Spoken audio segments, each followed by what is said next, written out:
milagros de Dios en el Antiguo Testamento.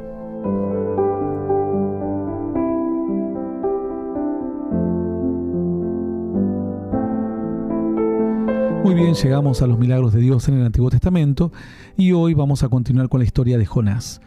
Hemos visto sin querer prácticamente todo el libro de Jonás, pero realmente había muchos detalles en su historia. De hecho, hay muchos detalles.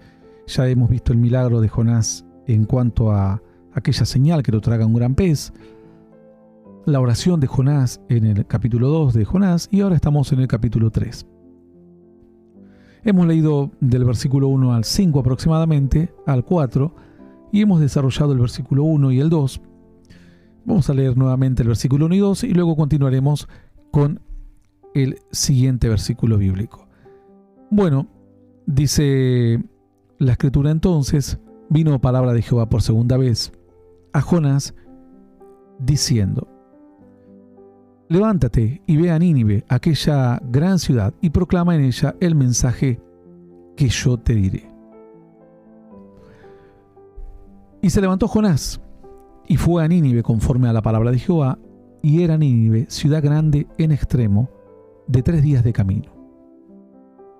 Y comenzó Jonás a entrar por la ciudad, camino de un día, y predicaba diciendo: de aquí a 40 días Nínive será destruida. Entonces realmente Jonás acude al llamado de Dios. Ya vimos aquí en el primer versículo el aspecto de las segundas oportunidades o terceras o cuartas, porque en Dios siempre hay oportunidades. Nuevas son cada mañana sus misericordias, grande su fidelidad. Todo esto lo hemos visto en la última visita a este milagro. Luego vimos el aspecto del versículo 2, ¿no? Cuando Dios le dice a este varón Jonás: levántate y ve a Nínive, es decir, los planes que tenía Dios con él antes los volvió a tener en este mismo, otra vez nuevamente, ¿no? en este mismo versículo. Este aspecto es tocante a que los planes de Dios siempre son los mismos y Dios tiene pensamientos de bien. Y luego hemos visto la parte de Él proclama en ella el mensaje que yo te diré. Es decir, Dios le dice: vos vas a decir el mensaje que yo te diga. Un mensaje que sería un mensaje específico, no otro mensaje. Porque a veces realmente nosotros queremos como decorar la palabra de Dios o interpretarla según nuestros pensamientos o actualizarla. A veces hay personas que dicen: bueno, vamos a actualizar un poco la Biblia. Y esto a veces nos lleva a cometer un grave error, porque la palabra de Dios es la misma ayer y hoy y por los siglos de los siglos. Por allí hay una persona que predica, no me acuerdo quién es el predicador, que si bien en algún aspecto tiene una buena doctrina, en un aspecto, en otro tiene una pésima doctrina. No recuerdo exactamente el nombre. Paul Washer es uno de ellos, pero hay otro que creo que es su referente. Si bien tienen un aspecto de buena doctrina, en otra tienen una pésima doctrina. Y algunos son de esta idea de que los milagros eran para antes, las señales eran para antes, todo era para antes. O sea, Dios era poderoso antes. Ahora que es un mundo moderno, ya no es más poderoso Dios. Mientras que la Biblia dice que Dios es el mismo ayer y hoy y por los siglos de los siglos. Cielo y tierra pasará, dice la Escritura, mas mi palabra no pasará. Bueno, esto lo hemos visto en cuanto al mensaje específico y que es el que logra entrar a los corazones y transformarlos. Cuando nosotros nos alejamos de la palabra de Dios, inventamos una secta cristiana, una secta con apariencia de fe, pero en definitiva es una secta. ¿Por qué? Porque no está fundamentada en una palabra, no gira en torno a Dios, sino que gira a los inventos de un hombre. Por más que tengamos a Dios en algún lugar por ahí, pero no termina de ser una secta. Así que ya hemos visto todo este aspecto. Y el verso 3, que vamos a desarrollar ahora, dice: se levantó Jonás y fue a Nínive, conforme a la palabra de Dios. Ahora Jonás, en el versículo 3, en el 3.3, pasa de ser alguien guiado por Dios, bendecido por Dios, ungido por Dios, elegido, y protegido por Dios en desobediencia, y alguien elegido, ungido y bendecido por Dios en obediencia. Porque una persona puede haber sido llamada por Dios. Hay falsos profetas que simplemente son mentirosos, un gran porcentaje. Y hay un pequeño porcentaje o un porcentaje menor que en un tiempo fueron llamados por Dios, pero hoy están en desobediencia. Desobediencia a la palabra, desobediencia a Dios, desobediencia a sus mandamientos. Y el final va a ser el final de Jonás. Porque la Escritura dice que el vientre del pez representa el lugar de castigo. Jesús estuvo en el vientre de la tierra predicándole a los espíritus encarcelados. Entonces, la desobediencia como la de Jonás para estos profetas o estos pseudo siervos de Dios en la actualidad, pero que en un tiempo fueron llamados, porque como les digo, hay un grupo muy grande, no puedo establecer un porcentaje porque realmente no hice este ejercicio o este sondeo, pero por lo que conozco puede haber seguramente un 70% de gente que no son pastores, nunca lo fueron, simplemente son vividores, nacieron vividores y morirán así. Son personas que irán a la condenación, a las densas tinieblas para siempre, porque lo que quieren es usar a la iglesia para hacerse famosos, para tener importancia y para sentirse alguien en la vida. Debe haber casi un 70% de estos falsos profetas, apóstoles y todo esto. Y quizás luego puede haber un 20% que eran Jonás, hombres de Dios ungidos, bendecidos, elegidos, pero que están en desobediencia y que hoy están entregados a la desobediencia, o un 25%. Y luego puede haber un porcentaje menor a quienes Dios los va a rescatar realmente. Serán un 5 o un 10 quienes se van a arrepentir, van a confesar su error y van a pasarse a la sana doctrina y van a decir, me arrepiento de lo que hice, y van a ser esos pocos ejemplos, van a ser un buen fundamento para las generaciones que vengan.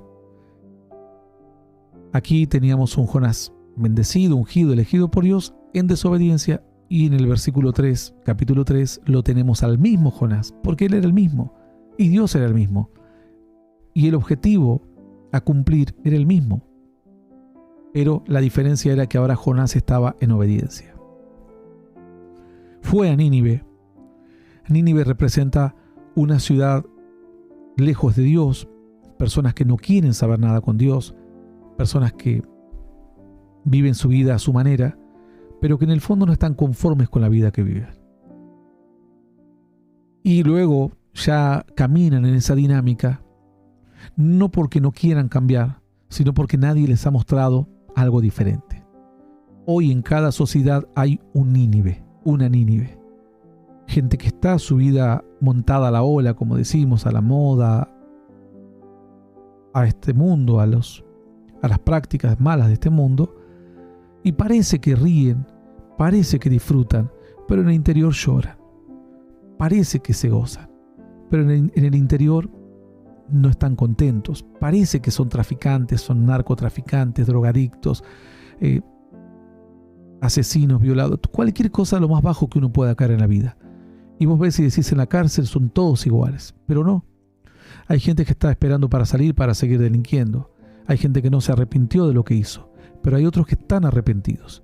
Y hay otros que quieren cambiar y no saben cómo hacer para cambiar. Les gustaría que alguien les muestre un camino. Les gustaría que alguien les muestre una forma, que les dé herramientas. Esos son los Nínive. Porque ¿acaso era Nínive la única ciudad perdida en la antigüedad? ¿Por qué no lo envió a más ciudades? Porque esto era un ejemplo nada más.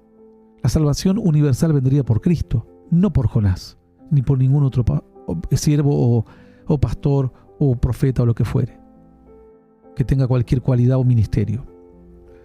No, la salvación vendría por Cristo. Este era un ejemplo de cómo en una sociedad hay personas que, a pesar de que viven en lo mejor, porque Nínive era un centro, era una ciudad cosmopolita, era una ciudad que era centro del mundo, sería hoy como New York, Los Ángeles, París, Londres, ciudades importantes que son referentes para el resto del mundo, en lo bueno y en lo malo. Pero muchas veces en estas grandes ciudades son semillas o semilleros para que brote lo malo. Había gente que vivía como los de Nínive, cometían errores como los de Nínive, pero querían cambiar. Necesitaban que alguien se los diga nada más. Entonces, esto es importante entender de esta historia. Nínive representa al que hoy está, al político que hoy es corrupto, y dice, soy corrupto como todos los demás, pero en tu conciencia hay algo diferente. En tu mente hay algo distinto. Parece que sos igual a los otros, pero no lo sos.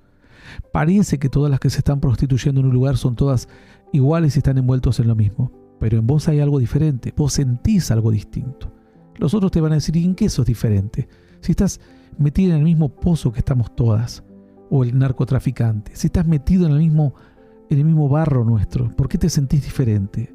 Porque tengo algo, siento algo. No me siento en paz cuando hago lo que hago. No disfruto lo que hago. Ustedes lo disfrutan, ustedes matan a alguien y están contentos porque ahora se tatúan, maté a 5, maté a 6. Pero para mí es una vergüenza lo que estoy haciendo. Ustedes hacen algo malo y lo salen a contar con orgullo de lo que están haciendo. Pero para mí no es un orgullo, para mí es una vergüenza. No importa dónde estés. Si vos sentís que en tu interior algo te mantiene en disconformidad con la vida que vivís, es porque vos sos un Nínive. Vos estás esperando que alguien te muestre el camino, que alguien te diga, este es el camino.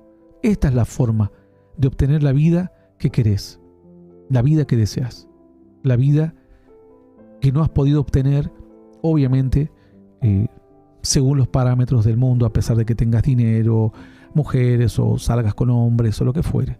Nada puede satisfacer esa sed que hay en tu interior. Eso te dice, vos sos Nínive y estás esperando a un Jonás. Que en este caso Jonás no es malo. La gente diría, ¿cómo a un Jonás? No, a un mensajero, a alguien que obedezca. En este caso Jonás obedeció. Dice la Escritura, y era Nínive ciudad grande en extremo, de 3 días de camino. ¿Por qué Nínive se recalca que Nínive era grande? Porque el desafío es difícil de llevar adelante. Es muy difícil, no es fácil. No es fácil llegar a un empresario que cree que los millones los van a salvar para siempre. No es fácil llegar a una mujer que es una supermodelo y que todos los hombres la miran y decirle, Jesús tiene una esperanza para tu vida. No es fácil. Representa un gran desafío. Es un gran desafío. Son 3 días de camino, de extremo a extremo. ¿Cómo llegar? ¿Cómo lograr cubrir toda esa cantidad de gente? Dios no esperaba que Jonás cubra a todos. Porque si vos le hablás a las personas correctas, esas personas correctas le hablarán a otras personas correctas. ¿En qué me refiero a los correctos? Son a las personas indicadas, los que la van a recibir con gozo a la palabra y los que la van a transmitir a un pariente o a alguien que ellos digan, este también siente lo que yo sentía, que la vida que está viviendo no es la que quiere. Por más que tenga dinero, viajes y todo lo que sea, está insatisfecho en su interior. La Biblia dice que el sembrador salió a sembrar y parte de la semilla cayó en los caminos, parte en las espinas, parte entre las piedras y parte en buena tierra. ¿Qué le estaba diciendo Dios aquí, Jonás? La ciudad es muy grande, no vas a poder. Ni 40 días te van a alcanzar, ni 100 te van a alcanzar. Se calculaba que esa ciudad tenía muchos, pero muchos kilómetros de distancia a su alrededor. Entonces, ¿cómo llegar a cumplir el propósito? No te iba a alcanzar. Pero tenías que ser un buen sembrador, ir a los lugares, saber que aquellos a quien vos le hables, a los primeros, si son las personas correctas, entre que vos al tercer día estás predicando, estos ahora están difundiendo tu mensaje a sus parientes, a sus amigos y a sus seres queridos. Y así ya no era solamente Jonás, sino que en un momento llega incluso a los oídos del rey. Imagínate. Luego dice la Escritura, dice que la ciudad era grande en extremo. Esta ciudad, esta expresión de este versículo, que la ciudad era grande en extremo, originalmente esta expresión quiere decir no solamente que era grande, porque es como un juego de palabras, significa que era grande para Dios. No era solo grande, porque al último, cuando Dios finaliza la historia de Jonás, habla a Dios y le dice: ten en cuenta que iban a morir muchísimas personas por la dimensión de la ciudad, y animales, y todo iba a ser destruido. Es decir, hacía alusión al número. Pero también la expresión original es: era Nínive una ciudad grande ante Dios. No solamente grande en extremo, sino que esa ciudad era grande ante Dios. Quiere decir, tenía un lugar de importancia para Dios. ¿Por qué? ¿Por qué era importante? Cuando alguien entiende en la Biblia que la expresión grande ante Dios, por ejemplo, no hace referencia solo a lo externo, hace referencia a algo más. Jesús dijo de Juan el Bautista: no hay ningún profeta mayor que este, nacido de mujer. ¿Y qué hacía Juan el Bautista? ¿Hizo caer fuego del cielo? No. ¿Abrió las aguas del río Jordán o del Mar Rojo? No.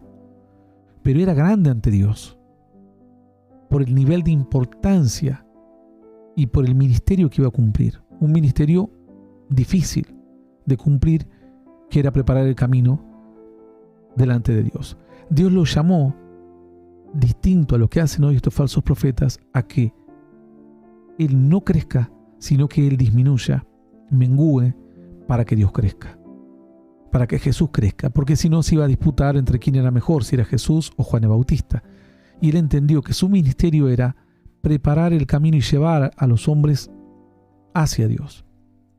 Es un camino muy difícil, porque a veces está la tentación de llevar a los hombres hacia Dios y que en el camino te exalten, y que en el camino te reconozcan, y que en el camino seas famoso, y que en el camino seas un influencer. Pero ahí es cuando te perdés el propósito para el cual Dios te llamó.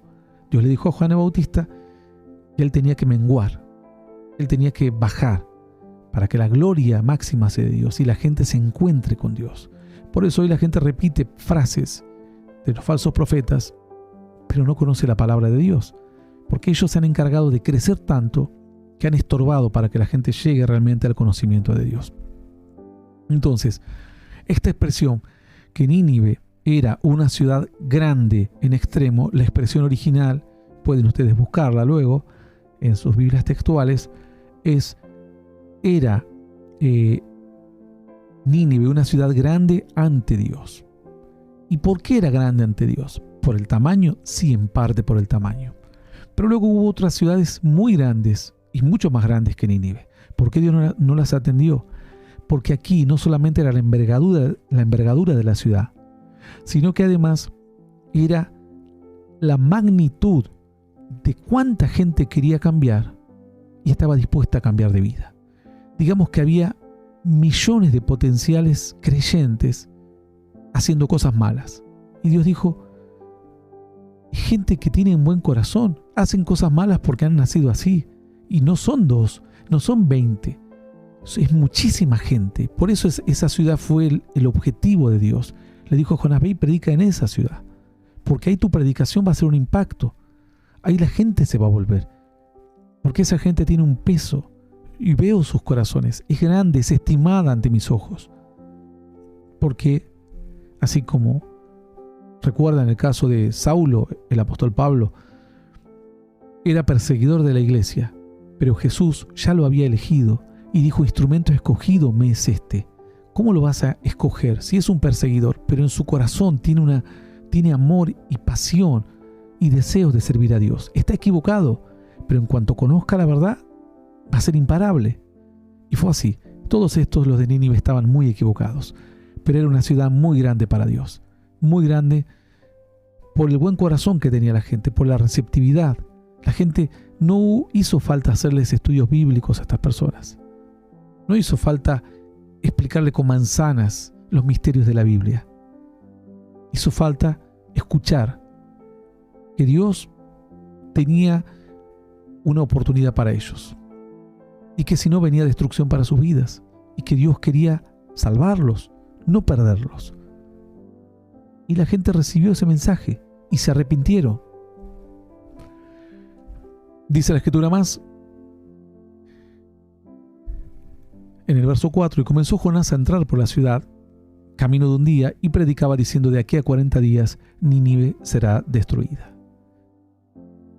Si hubiese sido un falso profeta, hoy diría: Dios los ama a todos, a Dios no viene a cambiarte, Dios no viene a obligarte, Dios te acepta como sos, como Joel Osteen y todos estos delirantes.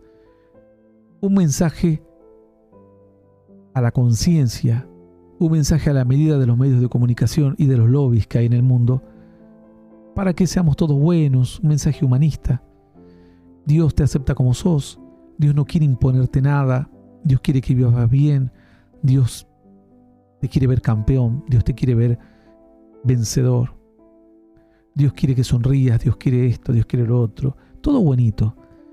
Pero con ese mensaje la gente no alcanza a tomar conciencia y no alcanzan a despertarse las almas o los corazones que están adormecidos.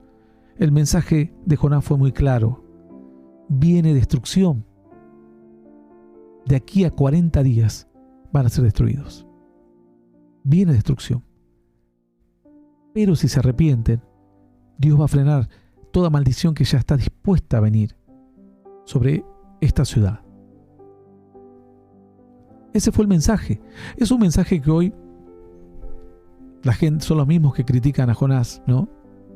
Yo a veces me llama la atención porque son los mismos falsos profetas que critican a Jonás, que critican a Job, critican a Abraham, critican a Moisés, que era un delincuente común, diría Dante Gebel, ¿no? Que Moisés era un reo, ¿no? Un asesino, así nomás, que no quiere que le higienicen la Biblia, según él. Bueno, todas las locuras de este trepador y de este infame que ofende a todo el cristianismo latinoamericano.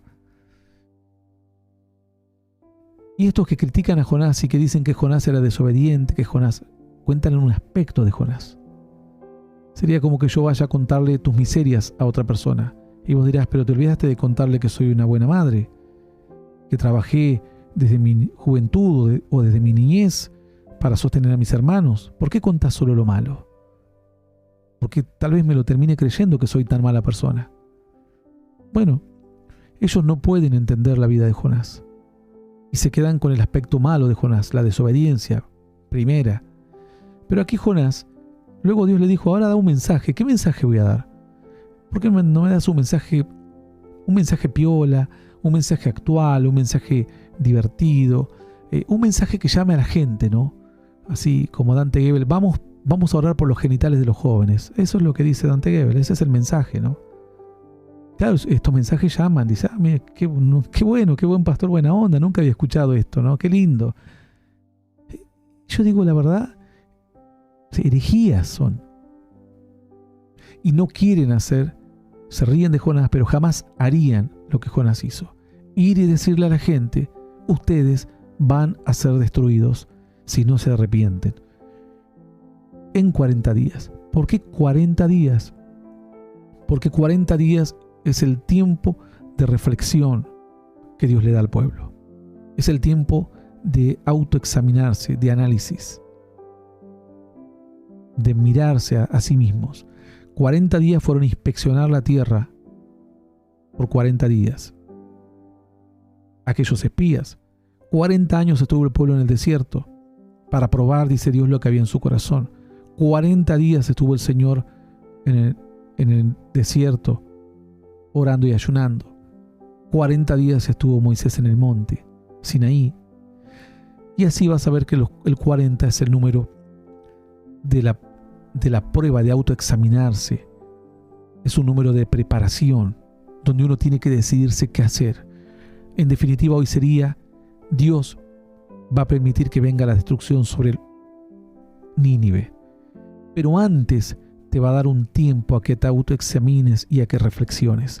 Después de ese tiempo en que tengas toda la información, Dios no va a frenar absolutamente nada. Y la muerte que deba venir o la dificultad que deba venir, efectivamente vendrá. Este era el mensaje. Serán destruidos. Y la gente lo agradeció a Jonás. Se arrepintió el rey. estuvo contento, feliz de la vida. Ellos dicen, no, si yo le cuento un chistecito del palito del golf, del hoyo, de la pelotita, como Dante Ebel, esos chistes horribles, haciendo referencias sexuales burdas, burras, que no lo escuchamos de una persona ordinaria, pensando que con ese mensajito vamos a cambiar algo. No, Jonás dijo, ustedes van a ser destruidos si no se vuelven a Dios. Y la gente, dice el verso 5, y los hombres de Nínive creyeron a Dios, y proclamaron ayuno y se vistieron de cilicio desde el mayor hasta el menor de ellos. ¿Cuán efectivo fue el mensaje? ¿Cuán efectivo?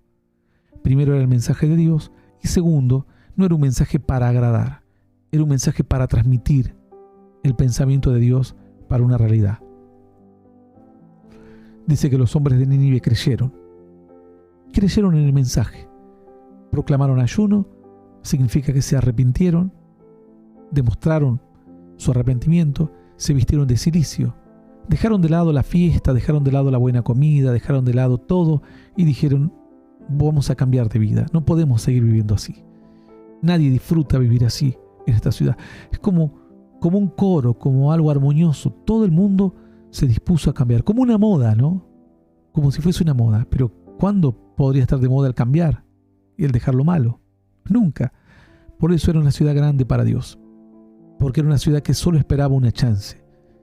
Lo que necesitaba era una palabra nada más, un pequeño envión para que sus corazones sean despertados a una nueva vida, a un nuevo tiempo y a una nueva bendición. Vamos a dejar la historia aquí, es una historia hermosa. Vamos a seguramente entrar ya a otro aspecto. Quizás lo que hay que recalcar es lo que dice el verso 6. Llegó la noticia hasta el rey de Nínive, finalmente. La gente empezó a arrepentirse, a ayunar, a lamentarse por la vida que habían vivido, por cómo habían dejado avanzar lo malo en su sociedad. Y el rey se levantó de su silla,